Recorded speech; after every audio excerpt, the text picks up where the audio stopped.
আমরা ছোট থেকে এত বড় হয়েছি, কখনো আমাদের জন্মদিন সেভাবে পালন করে নাই বা আমরাও বলি নাই আমাদের জন্মদিন পালন করার জন্য। গতকাল ছিল সৃজনের জন্মদিন। তার আগের দিন রাত্রেই তাকে আমি জিজ্ঞাসা করছিলাম, বাবা তুমি সকালবেলা কি নাস্তা করবা? তো আমাকে বলে দিল যে মা তুমি সকালে ঘরে পরোটা তৈরি করে দিবা, সাথে ডিম ভাজি। তো আমি আবার ওর পছন্দের একটু সেমাইও রান্না করতেছি। সবসময় জন্মদিনে তো বাসায় থাকা হয় না, এবার যেহেতু বাসায় আছি তো ভাবলাম 3টা বেলায় ওর পছন্দের খাবার দেওয়ার চেষ্টা করব। সকালের নাস্তায় ওদেরকে এখানে পরোটা, ডিম ভাজি, সাথে একটু সেমাই রান্না করে দিলাম। 2 ভাই বোন মিলে খেয়ে নিল। তারপর আমরাও সকালের খাবার খেয়ে 4জন মিলে বের হলাম সৃজনের বার্থডে কেক কেনার জন্য। তো এখন যেহেতু ঈদের সময়, আজকে প্রায় সব কিছু খোলা হলেও সবসময় নিজেদের যে পছন্দের কেকটা থাকে সেটা পাওয়া যায় না। তো আমরা এখানে 11 নম্বরে চলে আসলাম সুমি শর্ট কেকে। তো ওইখানে এসে যে কেকটা আমাদের পছন্দ ছিল সেটা পাই নাই। তারপর যাই হোক কেক না পেয়ে অনলাইন থেকে একটা কেক অর্ডার দিয়ে বাসায় এসে এখানে দুপুরে রান্না বান্না করতেছি। দুপুরেও তেমন কিছু রান্না করি নাই, সামান্য কয়েকটা তরকারি রান্না করলাম। তো আমি শুধু পটলটা ভাপা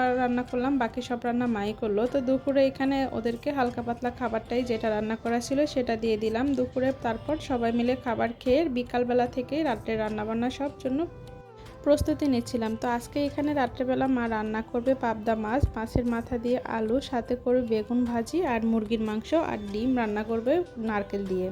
সব কিছু দুইজনে মিলেই রেডি করলাম, তবে বেশিরভাগ রান্নাই মা করলো, আমি শুধু এখানে সব কিছু হাতে হাতে মায়ের সাথে গুছিয়ে দিচ্ছি। তো একদম সন্ধ্যা নেমে গেলো। এখানে মা আগে সবগুলো মাছ আর ডিম ভাজা শেষ। এখন এখানে মাছের ঝোলের জন্য আর টমেটোটাকে একটু ভালো করে কষিয়ে নিচ্ছি। কেন হয়ে গেলে এখানে ঝোলের জন্য জল দিয়ে আগে থেকে যে মাছগুলো ভাজা ছিল সেই মাছটা দিয়ে দিবে। পাবদা মাছটা অনেক বেশি নরম থাকে, ভাজার সময় দেখা যায় অনেক সময় খুব সাবধানে রান্না ভাজলে আর এটা ভাঙে না। আর এখানে মা ডিম দিয়ে নারকেল রান্না করবে। ডিমটা যদি ভেজে রান্না করতো ওইভাবে তাহলে মনে হয় বেশি ভালো হতো। আগেই যেহেতু সিদ্ধ করে ফেলছে এভাবে, তাই এভাবেই রান্না করতে বললাম। তারপর এখানে আমি শুধু মুরগির মাংসটা রান্না করতে চলে আসলাম। মুরগির মাংসটা আজকে আমি আলু দিয়ে রান্না করব। তো বেশি পাতলা ঝোল করব না, আলুগুলোকে আগে থেকে ভেজে নিয়ে তারপর এখানে জিরা ফোড়ন দিয়ে আগে থেকে যে মাংসটাকে মেখে রাখলাম সব কিছুকে দিয়ে এখন একটু কিছু সময় নেড়ে চেড়ে ভালো করে ঢাকনা দিয়ে কষাবো। মাংসটা কড়াইতে দেওয়ার পর আমার কাছে মনে হলো যে মাংসগুলো মনে হয় বেশি হয়ে যাবে, পাতিলটা আর একটু বড় হলে ভালো হতো। তো তারপর আবার এর মধ্যে আমি পাতিলটাও চেঞ্জ করে নিলাম। মাংসটা যখন কষানো হয়ে গেল তখন আমি এখানে আগে থেকে যে ভাজা আলুটা ছিল সেটাকে দিয়ে দিচ্ছি। ওইদিকে বিকালবেলায় সৃজনের যে জন্মদিনের কেকটা পছন্দ ছিল সেটা চলে আসছিল, তবে আমরা যেইটা কেক অর্ডার করছিলাম সেরকম কেক দেয় নাই। আর কেকটা দেখে আমাদেরও একটু মন খারাপ, কারণ ও অনেকদিন আশা করেছিল যে সে স্পাইডারম্যান কেক দিয়ে তার জন্মদিন পালন করবে। তবে এখন সব কিছু বন্ধ থাকাতে সেরকমভাবে ওই কেকটা পাই নাই, আর যাদের থেকে নিলাম তাদের কেকটাও ভালো ছিল না।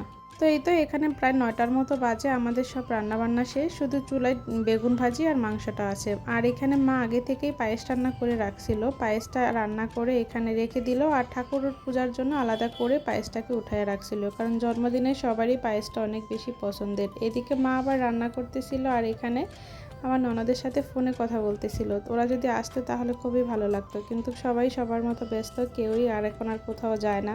সব কিছু রান্নাবান্না করে টেবিলে এনে রাখলাম, একটু পরেই কেকটা কাটবো আর রাতের খাবারটাও দিয়ে দিব। সৃজন এখানে দেখতে আসলো, তার পছন্দের কি রান্না হয়েছিল। তো এখানে সৃজনকে রেডি করিয়ে দিলাম, তার আন্টি তাকে একটা নতুন ড্রেস দিল, সেটাই পরে আজকে সে জন্মদিনের কেক কাটবে। আর এখানে তার বাকি যে 3জন দিদি আছে, 2জন দিদি আর একজন তার ছোট্ট বোন, সে আসলো। এখানে আর কেউ নাই, যেহেতু এখন ঈদের ছুটি সবাই বাড়িতে, হয়তো বা ছুটি না থাকলে আরও অনেকেই আসতো ওর বন্ধুরা, সবাই নাই, ওর জন্য একটু মনও খারাপ। তারপরও যারা ছিল তাদেরকে নিয়েই ও কেকটা কাটলো।